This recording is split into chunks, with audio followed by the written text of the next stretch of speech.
My name is Kim Edwards, and I am one of the Art and Culture co-chairs on the UVA Alumni Board here in Washington, D.C. So I'm super excited to see everyone. We will definitely take questions towards the end, and feel free to be on camera, off camera. I love to see faces, but it's totally up to your discretion.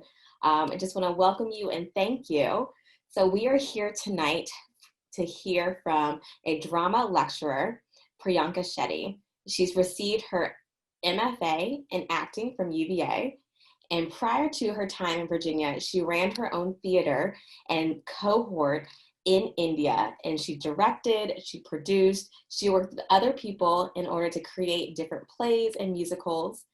Her work can be seen around the country as well as here in the district. She was showcased here in November at the Kennedy Center. And Priyanka is not only an author of two original plays, one being the one-woman show, The Elephant in the Room, and #Charlottesville, but she has also been a huge influence in the culture of acting, playwright, and directing. So welcome tonight, Priyanka Shetty. Hello, thank you so much for having me. Of course, thank you so much for just being with us. I'm so excited to have you and for everyone to be able to see and hear from you. A little tidbit for those that are sitting back and listening. When she and I first met, I was just gushing because I had learned so much. I'd already seen her one-woman show, and I just was hoping she would say yes. Oh, you're very kind. I'm so happy to be here. It's an absolute honor. Thank you for having me. Of course. We definitely want to get into questions, and I know some of the people that had registered had sent in questions, so we will definitely get Oh, to them. okay. But before we get started, I know your career shift, or as I like to say, a consistent evolution, right, to this path that you've taken is so interesting, and it's really something that's unique. And I really want those that are listening to be able to hear from you, your story and your background. Wow. So I started off as an engineer. That was my primary background. My education in undergrad was in engineering, and I had no idea that at some point I'd want to be an actor. I'd want to make that shift. While I was working as a software engineer, I chanced upon this novel, and it was written by a Nobel laureate in India called Rabindranath Tagore. And there was something about that novel. When I read it, I sort of envisioned it being performed on stage. And one of the characters in that novel, I loved her so much that I wanted to play her. So that was what drove me originally to want to, go up on stage. So what I did was I got a bunch of software engineers together who, were kind of like me, who was stuck in a field where they didn't really belong, but they probably belonged in more creative fields. And we started rehearsing for this play. And I needed it to be, written in dramatic form. So I wrote the script. I needed a director. I couldn't find one. So I directed it and I acted in it, which is not something you're recommended to do, by the way. But, that was what was required at that point. And then I spoke to the HR in the company and I said, listen, we've been sort of working on this play for a long time, and we have these employee engagement programs. Why don't you just give us an opportunity to stage this? So she was very reluctant initially, and she said, okay, fine, I'm going to come take a look at it. And later on, we found out she was, fully prepared to say no. But she watched it and she really enjoyed it. And she gave us the opportunity to present it on stage. And that was my first experience on stage, 2,500 people in an auditorium. Full of software engineers. It was crazy, but people missed their evening buses, to go home. And after the play was over, people just rushed onto the stage to greet us and talk to us. And I still remember there was this one woman, she just, held my face, she looked into my eyes and she said, "You're going to go really far." And to me, I thought, oh, this is never something that I'd imagined as a career choice, but there was something about the stage that was so electric. When I was on stage, it felt like this is what I'm meant to do. So it was really like I'd found my calling. So, so I sort of continued acting on the side with that theater group. We did My Fair Lady, and then, that got a lot of good response. So after I completed 5 years in that company, it really came to a point where I had to ask myself, okay, this is it. It's now or never. Based on the choice you make right now, that's going to pretty much decide what your career is going to be in. Either you continue with a software job or you take the risk. You may fail, but are you going to try? So that's when I decided that, okay, I want to pursue acting. And then I started researching acting schools. I found out something like an MFA exists in the US. And I just, took the plunge. I quit my job and I decided to audition. That is fantastic. And I love the word, electric, electrifying, exuberant, because those are all words that I would use to describe you and your personality, and even just your presence. So just the idea of you not being, on a stage, I'm in my mind, I'm like, no, someone needs to see her and her craft and her skills because you are great. And I think that you bring a lot of like insight and a lot of purpose really to the craft itself. It was funny when we were talking earlier and I was creating a way to describe you. I wanted to say, she's an actor, but she's more than an actor. There's so many levels and layers to you in the craft. But I definitely wanted to not add the qualifier that sometimes people say with being an actor of color or a female actor. And like, no, she's just the craft, and she has created almost a different platform for that craft by encompassing all those components. So thank you for that. Thank you so much. Thank you. Yeah. That's really nice of you. I wanted to know a little bit about kind of like the backbone to your stories. Knowing that you've written 2 already, what do you use to serve as a platform or maybe a muse, so to speak, for telling and showing your stories? Most of what I've written is always about things that are going on around me or are on my mind a lot. They're part of my conversations with friends and family. They're topics and issues that concern, society right now. So Elephant in the Room is, of course, about my personal experience, but then it does talk about a lot of issues people like me and immigrants go through on a consistent basis, students of color. So it sort of inadvertently became this piece that had a lot of touch points to people with different life experiences as well.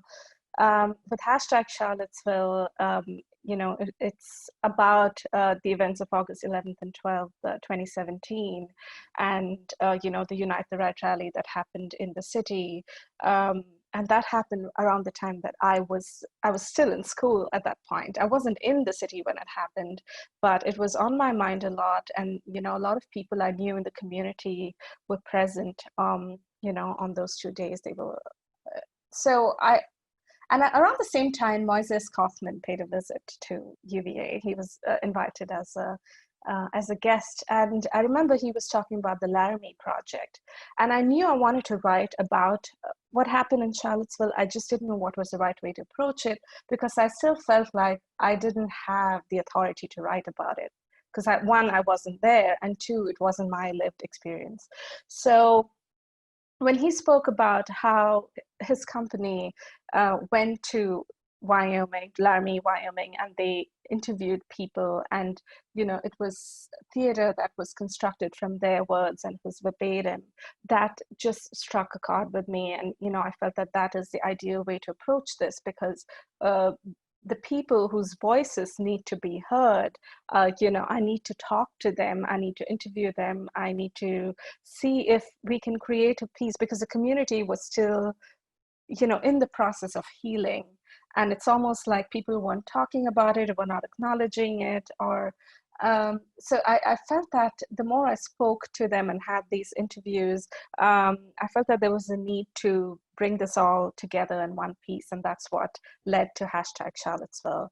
So I interviewed around 100 people. Some days, so I was still in grad school, but we'd have weekends available, and I'd sort of sneak them into the drama department and sorry, Richard, he's listening to this, sneak the equipment that was meant for drama students and record these interviews with them.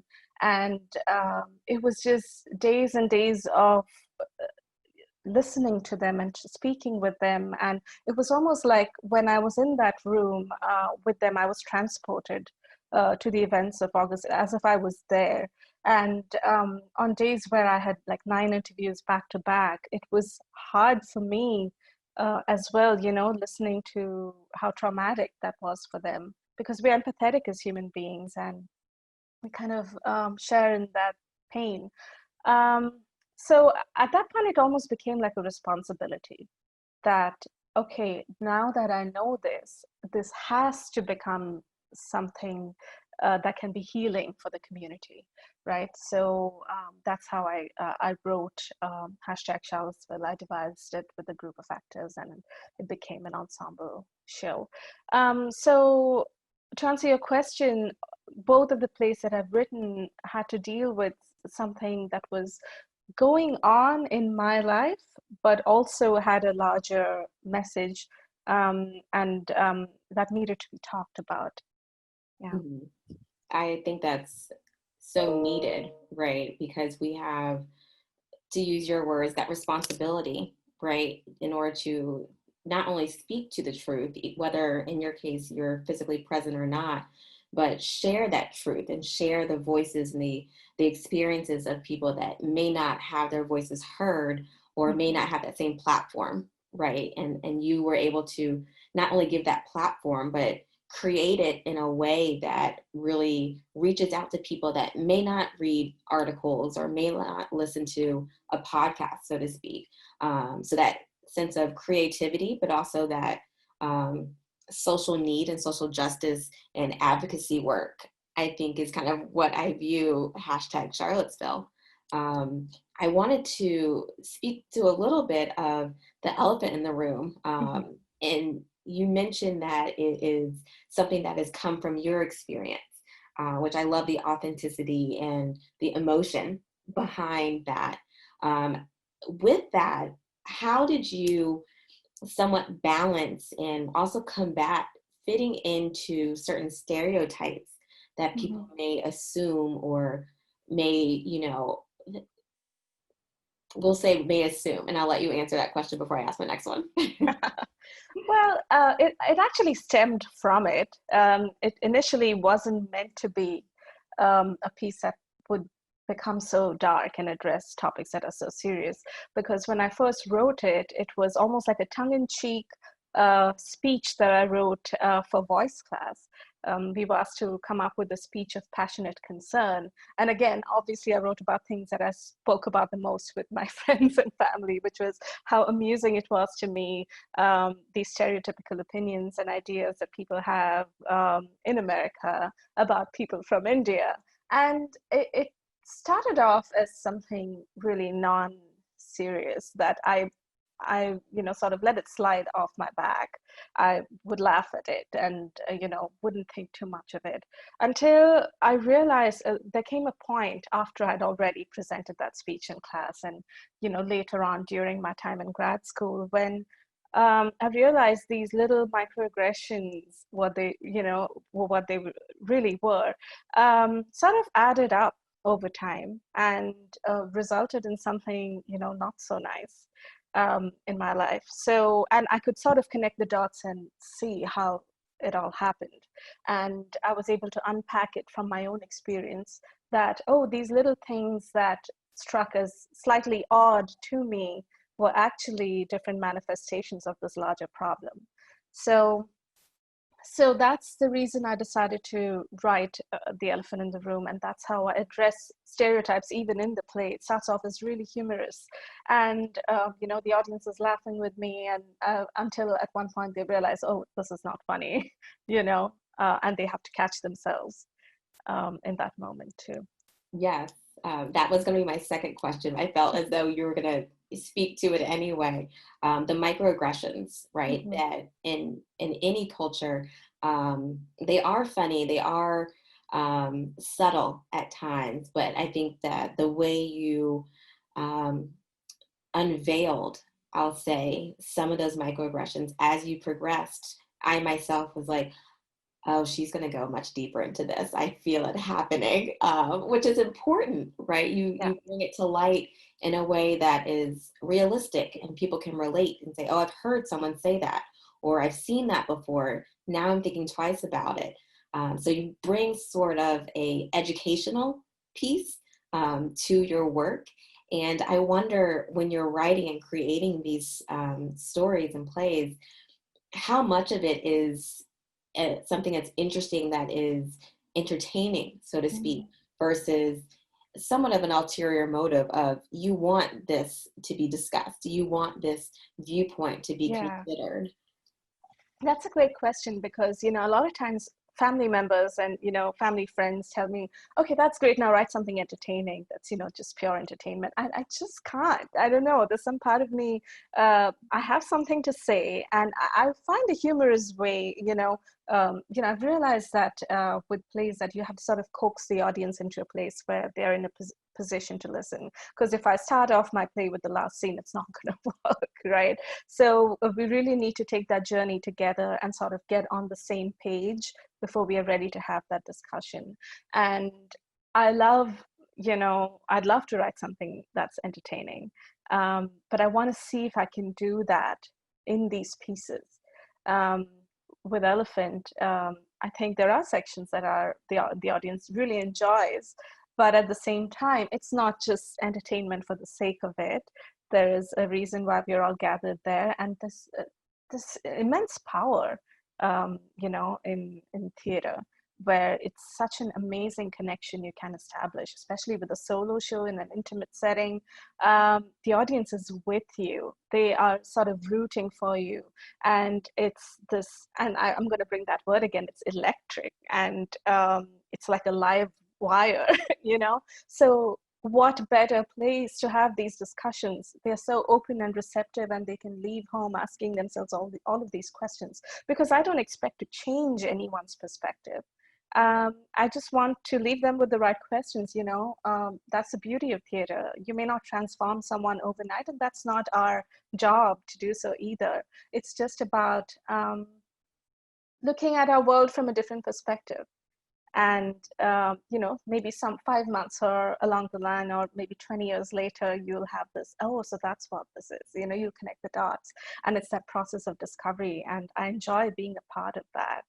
I enjoy talkbacks that happen after the shows too, because some of the things that the audience says are things that I've never thought about. So it's every show has been different because, again, the audience is my scene partner. So when the audience members change, it's a different experience all over again for me, right?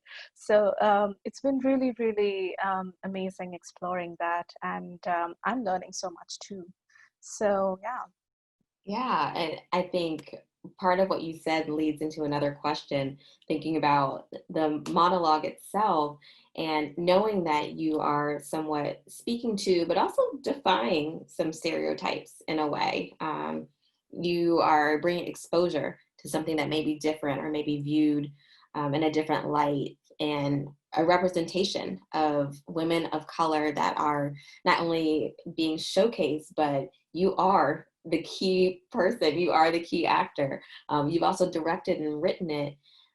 How do you think your craft will change now that you do have that opportunity to get the feedback from the audience? Mhm. Um, any thoughts on that? Well, I haven't directed the piece. This piece is directed by two people. Initially, it was Joe Bishara, who at that point was the associate producing director at Catco. Now he's the artistic director at the Abbey Theatre in Dublin, Ohio. Oh, And then it was directed by my mentor, Teresa M. Davis, who's a professor at UVA, and she brought this brand new insight into it and lifted it into a play that can sort of exist in the magic realism space. I'd never seen it that way. So it's really evolved with the people I've worked with. And with every performance that I do, the script undergoes a lot of changes too. Literally from my performance at the Kennedy Center to the most recent one at Keegan Theatre in DC, the opening scene has changed. There are a lot of new things that people see, and like, that wasn't there before. When did you do that? But that's the beauty of it. I love the process of, um, you know, evolution that happens in the play, because every time I perform, something stands out to me. Either the audience said something or they responded in a certain way, and I realized that, oh, I can unpack this a little more. So we go back to the drawing board, and sort of start working on it again from scratch. And then I have an amazing team of, I have a wonderful lighting designer, and there was a person who designed the set. So Julie Brisky was our lighting designer, and Batul Rizvi was our the scenic designer, and then Catherine Steffel was the costume designer. So when they bring in their insight too, it enriches the play in different ways. And again, it has a part to play in its evolution too. So I would say sharing it with an audience and collaborating with people have all had a part to play in the evolution of The Elephant in the Room, from where it started to where it is now. thank you. And thank you for that correction. I definitely want to make sure that I showcase all those involved, because it is a production for sure. Thinking about that same vein of using different crafts and different skills, how do you refocus your energy, whether it be on acting or writing? How do you determine what you're going to focus on? That's been really hard, because there are times when the artist in me complains that you're not giving me enough time, especially when it's closer to performances and I have my producer hat on and I'm writing to people and I'm inviting them and I'm doing social media. So it's been hard to find that balance, and the writing of it too. I should have completed the triptych by now, but I'm still working on it. But I guess the thing is, you also sort of have to ride the wave. When Elephant started getting all of these performance opportunities to be performed, I had to ride that wave. So some things had to wait. But now, given the pandemic and the situation right now, I think I found this is a great time for me to go back to writing, and I'm working on the third part of this triptych now. I'm writing a screenplay, so I'm making more time for that, and I'm sort of developing a disciplined, writing time, setting that aside on my calendar. So hopefully these will turn into habits, and at some point I'll find the right balance. But right now, definitely, I'm grappling for some sort of a balance between these three worlds.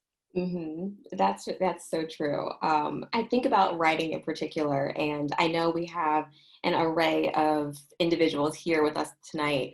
Some I know personally, so I will definitely steer my questions towards what I think they would want to know.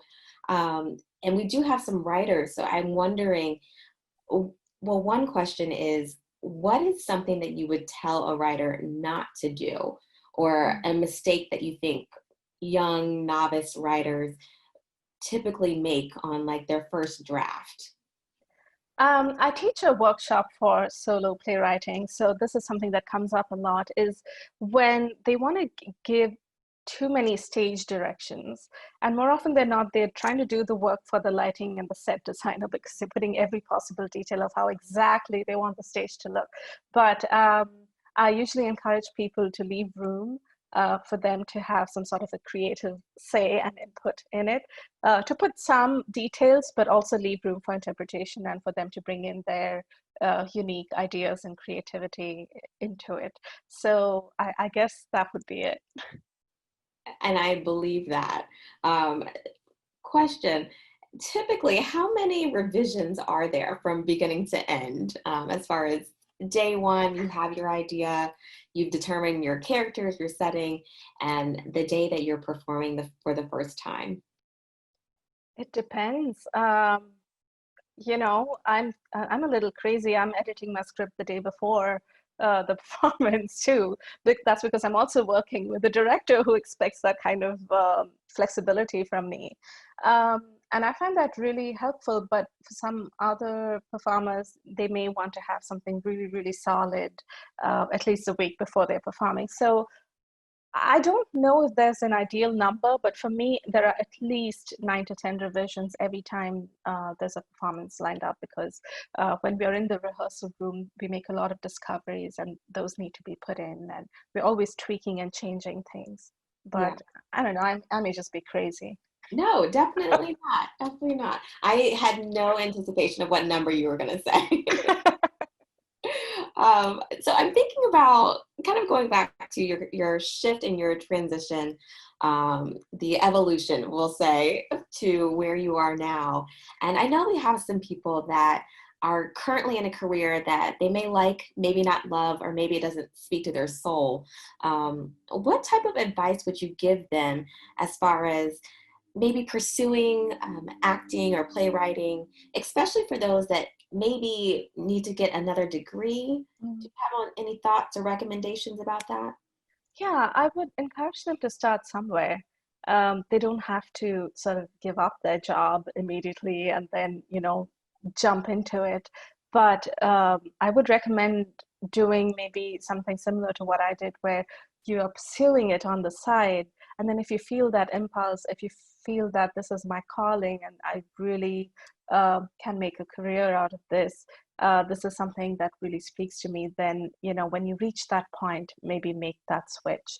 I would encourage people to apply for, higher education if they think that it will benefit them.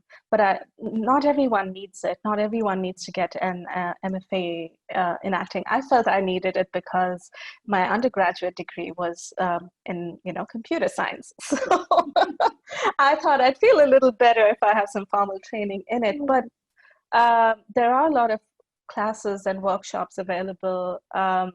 In the US, you have so many options, even more than what we have back in India.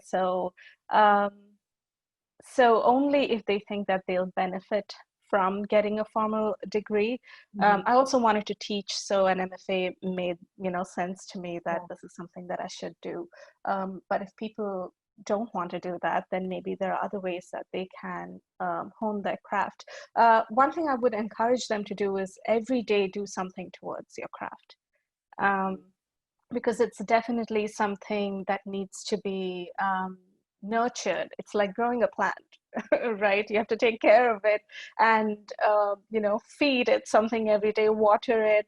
And it is definitely something that needs to be nurtured with love, because we live in an age where, social media and this whole idea of networking has taken over, and people are focusing more on the superficial aspects of things.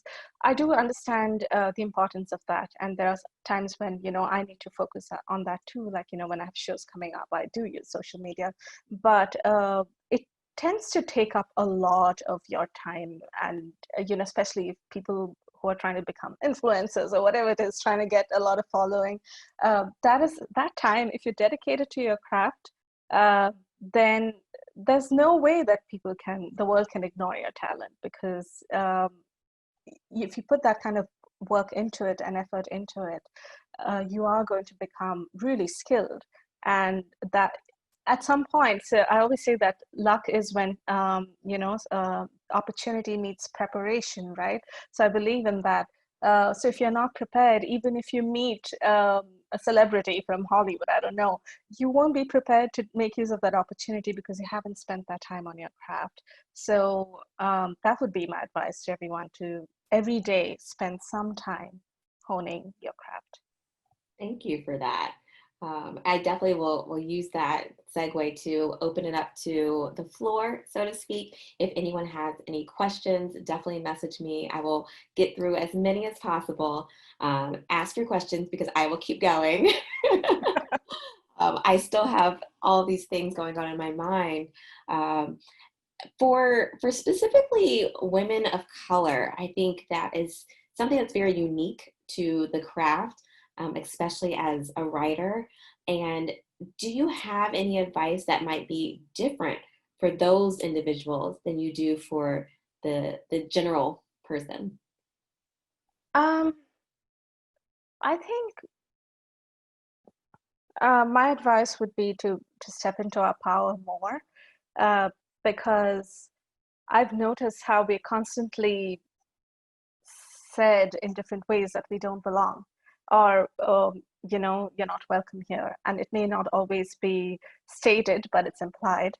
But I think giving ourselves the permission to be in a space and asserting our individuality, our identity, in our work, in our writing, creating opportunities for ourselves, being unified, um, standing up for each other.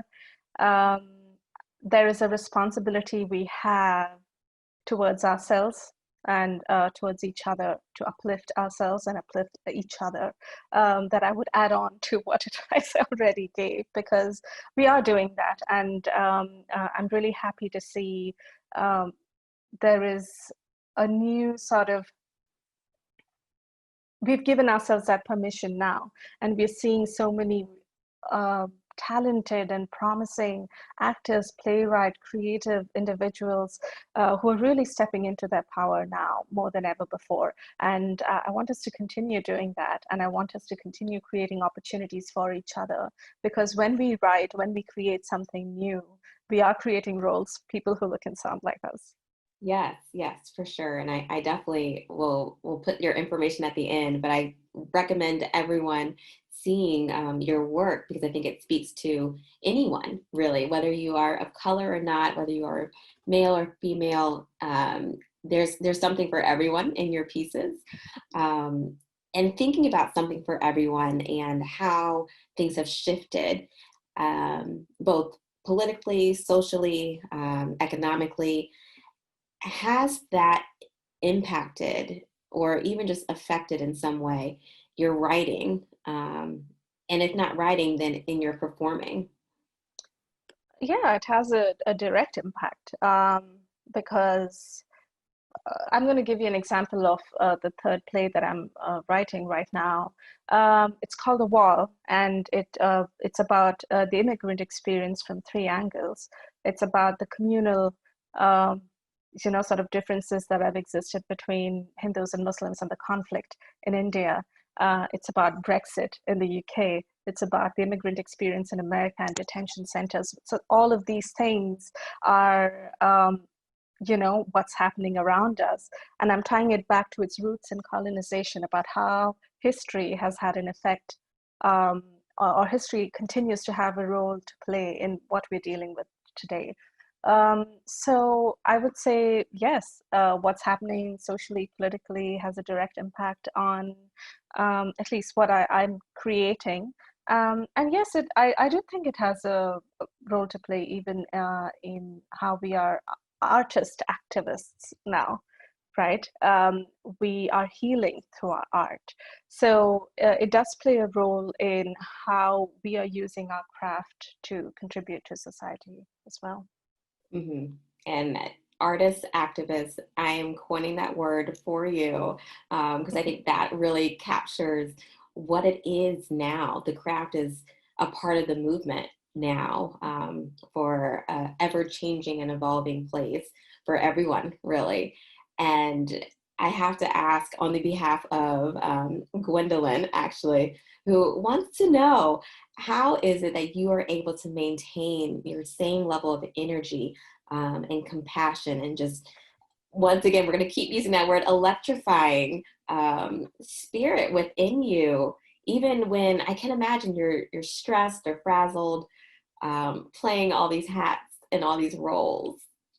Oh, wow. Could you repeat that question? Yes, essentially, like, how do you stay zen? How do you stay at peace? Wow. I want to point out that Gwen is a dear friend, and she and I have worked together on her speech. She was a speaker at the UN, so thank you, Gwen, for being here. Um, well, I don't know. I think there are times when I lose myself. Not on stage, but then, we all have our low points as artists too, because there's a lot going on in the world, and especially when you sort of have to channel that so much in your work, it affects you. Um, what I try to do is sometimes, separate myself from what I'm talking about. Especially with Elephant in the Room, there are times when I talk about family, I talk about things that I went through. It's a part of my journey, right? But there, as an artist, I need to step away from it and say, this is a character that I'm playing. This is a story I need to tell. This is the message I need to convey. This is not about me, Priyanka, the person. Um, yes, it's through my life experiences, but I'm playing a character. So having that level of separation between Priyanka, the person, and Priyanka, the character, helps in that case.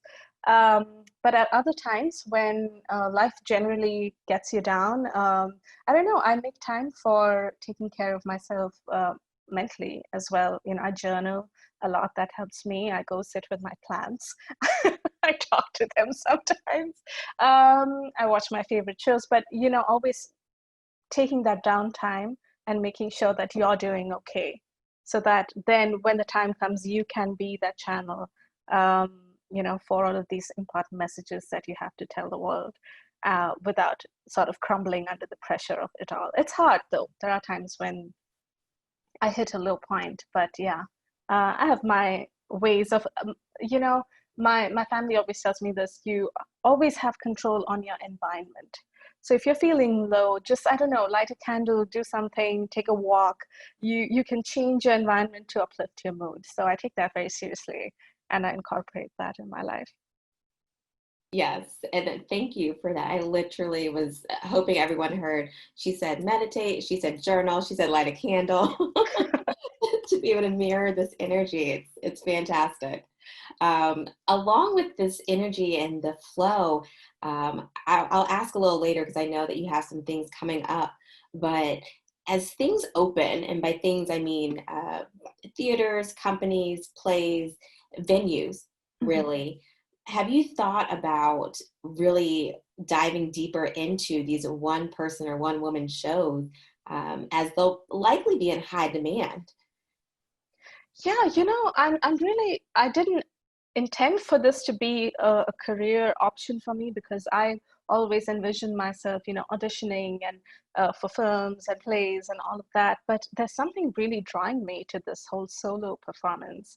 And it's very recently that beginning to wonder, is this something that I'm going to do a lot going forward?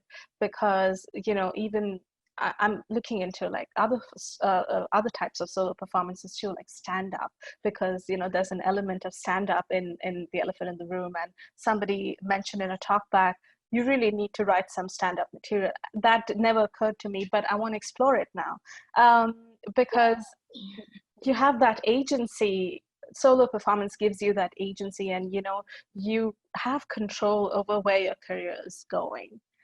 Whereas other times you're waiting to be discovered, waiting for someone else to spot that talent. It's not that I won't pursue other opportunities, I will, but I'm definitely leaning towards solo performances a lot more, because it has opened up a whole world of opportunities, for me, not just as an actor, but also in becoming a better artist. So definitely, I think I might be leaning in, in that direction. Yes, yes. Unsolicited advice. I think you should. Thank you. I think people will really enjoy it. And especially, now where things have shifted in what is our norm, so to speak. Mm. And I think people, and maybe the audience can tell us, would be really receptive to that, to tuning in or attending a solo performance. Um, Aside from solo performances, have you ever considered, and thank you, Richard, for your amazing questions. um, do you see your career moving more towards writing and acting in film or perhaps TV? I actually do, um, which is why I'm writing that screenplay. Um, and I don't know why. It's probably because I took that class with Richard. I was, I've been really drawn. I never thought I would be, but so Richard was one of my professors at UVA, and he's super talented, super incredible. And we took this class with him, mainly for self-taping and, acting for film. And um, it was a class with both Richard and Erica Arveld, who's a casting director, very well-known casting director in Virginia. So they both taught the class so well that I've really been drawn to it. And sometimes I just submit self-tapes to opportunities on Actors Access because I just enjoy the process of shooting something on camera. But it was when I was performing at the Kennedy Center. My lighting designer, Julie Brisky, she was in the lighting booth and with the person from the Kennedy Center who was also sort of helping with the lights. And she said something like, I would really love to see this like a TV series. I want to know more. And Julie told me that. I'm like, really? Because I was thinking about that too. But then I shot the idea down because, I don't know if it'll work. And then after that, I've heard that from several other people that maybe this is a TV show. I don't know. But that would be amazing. But yeah, I'm writing a new screenplay, not based on Elephant in the Room, but definitely based on a conversation that came from. It stemmed from a conversation between me and my African American friend, and we were talking about how what it meant to be Indian and what it meant to be African American in America, and how our experiences of racism or being at the receiving end of it were similar yet so different. What were the stereotypical ideas we have of each other's cultures? So it led to this really interesting conversation, and she said, we should write a TV pilot. So that's what we're working on now. I'm really excited about the title. I'm not allowed to say it here, but it's such a beautiful title and it reflects everything that I say in just 2 words. Yes, and that is so interesting, and I really wanted you to speak to it. I knew I couldn't ask directly, but thank you for giving us that sneak peek because I think it's a topic that is so fascinating, right? It's something that isn't really touched on. People don't really dive into those nuances as much as they do others, especially on film. So I am really intrigued to follow you in this journey to see where it goes, and hopefully on television, because then we're booking you for part two. Yeah, that would be great. Yes, yes. As far as platforms, so before moving to television, have you performed at all on a platform like this, like Zoom or anything else that's more meant for presentation but can be used in other facets? Not yet, but the place where I performed in DC, Keegan Theatre, have invited me back to do a live stream version of this. So I'm interested in how somebody said I should call it Elephant in the Zoom. Love it. But I'm really curious to see how it'll work without a live audience because, the part of the play that's humorous, I don't know how it'll be if I don't have that response from the audience. It's going to be strange, but I'm very curious about how that'll play out. So definitely that's probably coming up in October. And I'm also working on a solo, a one-woman show version of Charlottesville. So it's going to exist both in the ensemble version and as a solo play. And that's going to be, we're working on it. I'm being invited as an artist in residence at the Abbey Theatre in Dublin, Ohio. And we're going to develop this piece as a solo show, and that will be live streamed as well, hopefully in February. That's the timeline. Yeah. Congratulations to that. That's awesome. I think, well, we'll definitely keep me posted so I can keep everyone else posted on how that goes. Yeah, I think doing something live, but on this type of platform can be engaging in a different way, but that would be very interesting. And even as we go back and forth, somewhat of a banter, I think you performing in some sort of comedic role would be absolutely fantastic. I'll keep that in mind. Yes. I think the screenplay that I'm writing is going to be really fun. Co-writing actually will be a really fun, comedic role. Yes. If you were, this is just a fun question, to kind of walk across the stage, let's say at an award show, or let's say the Academy Awards. Oh my gosh. Go big or go home, right? And accept the Oscar. What would be your acceptance speech? Wow. You know, everyone's talking about this. I was on a Zoom call with my best friend, who was also a part of my cohort. His name is Joel. And he's like, so when you're going to be famous, why do you keep saying that? I'm not going to be famous. He's like, no. When you're going to be famous, what will you do? Okay, so I really haven't thought about this. I know a lot of actors dream of this and they have the acceptance speeches ready. But for me, I'm not there yet. You know, I'm not there in my craft. And when I reach that level of excellence, maybe I'll think of it.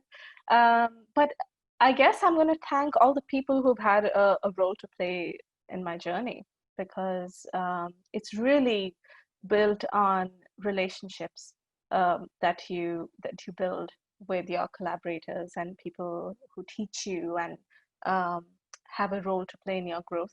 So definitely friends and family and all of those people. I probably will have like a, you know, when you pull out your CVS receipt, I'm going to pull something out and start reading off names, because that's a number of people who've had a role to play in my journey so far. And if I ever reach that point, I'm pretty sure that list will be much longer.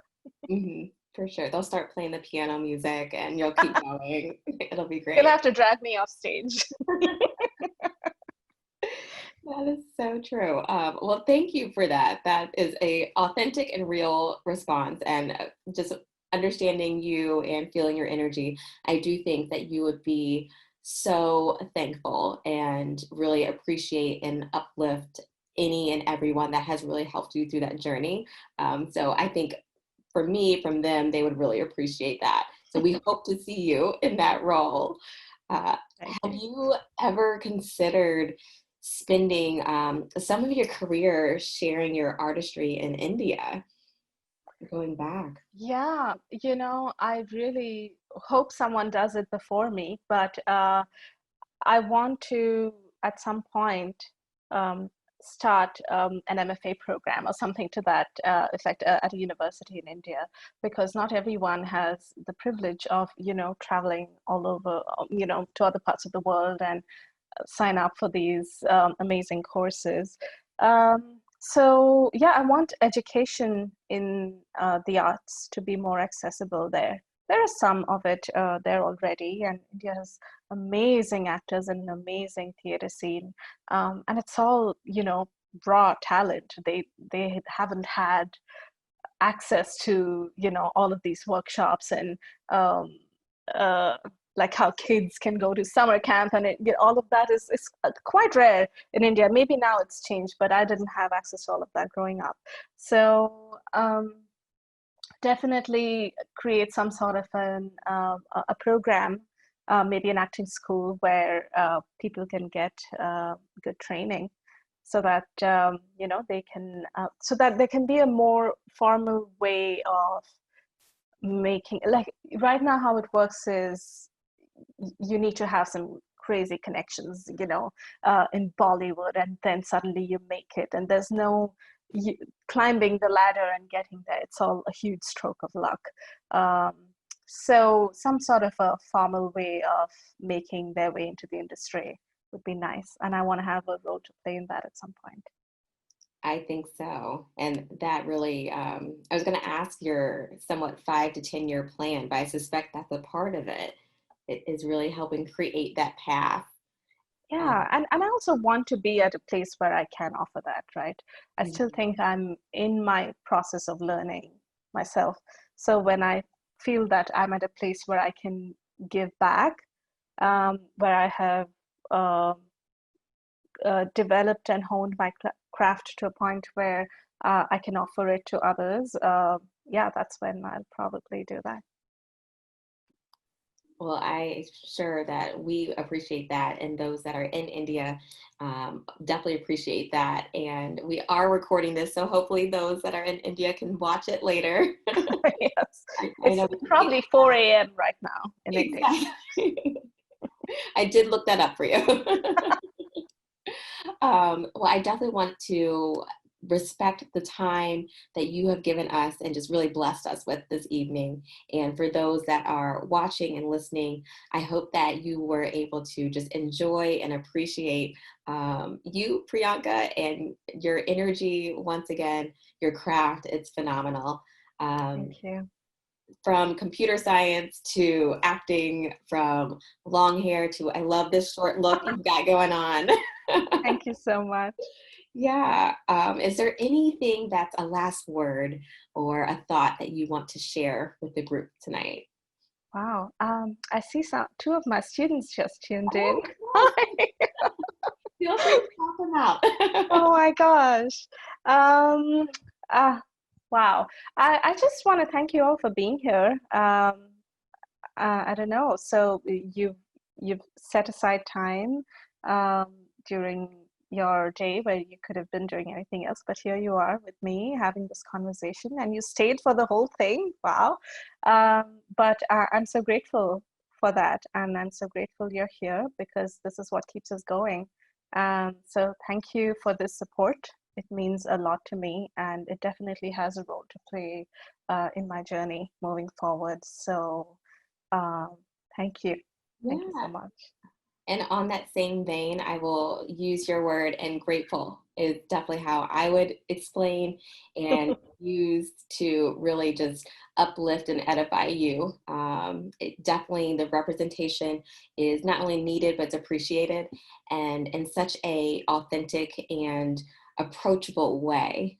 I think those that know you absolutely adore you, and those that didn't know you tonight now are totally fans. Oh gosh, thank you so much. My students are sending hearts out to me, so I want to send them a heart back. Yes. Well, thank you again, and we hope to see you on your tour. And I will make sure that everyone is able to get in contact with you. So I will put that in the chat, or if you prefer, put that in the chat. Absolutely. Yes. Yes, yes. Any last burning questions or hellos, feel free. And I'd love to hear some voices, if they're allowed to unmute themselves. Liza and I say hi. Hi, Liza. Hi, Renaya. So good to see you guys. Priyanka, I miss you. I miss you, Julie. So that's so wonderful really to hear these updates and just to get reconnected. And yay, you look wonderful and beautiful. And thank you for sharing all of your insights today. Thank you. It's so good to see you. Thank you for tuning in. Thank you, Priyanka. Go ahead. And do you have any pointers for us if we're going to be presenting on Zoom or doing any type of big Zoom presentations or performing on Zoom? Pick a nice backdrop. Yeah. This is all thanks to Richard, by the way. Yes, and check the settings. That's how to set it up. Yeah. Check your lighting. I don't know. Gwen, you've taken our public speaking class, and I think you're pretty much equipped, and we work together extensively. The only thing I would say is bring your natural charm and confidence, and yeah, that's all we need. Thank you. It's so good to see you. Thank you so much for So tonight. good to see you. Thank you so much for tuning in. Thank you. Well, thank you, everyone. I'm sure that we all enjoyed it as much as I have, and it sounds like everyone had a great time. So if this was your first time, thank you so much for coming, for tuning in. And if this wasn't your first time, thank you for coming back. And we will continue to host different individuals that are talented and exciting, that are in the DMV area, or not, since Priyanka's in Philly. But are still affiliated with University of Virginia. Thank you for the ability and opportunity from the Office of Engagement. Thank you, Michael, for letting us do this. And of course, the DC chapter of the DC Who's for letting me host this. We appreciate it and appreciate all of you all. And stay tuned, because I am feeling that we're gonna have a part 2. Yes? Oh, maybe. Thank you all so much and have a great evening. Thank you, everyone. Thank you. Thank you. This is great.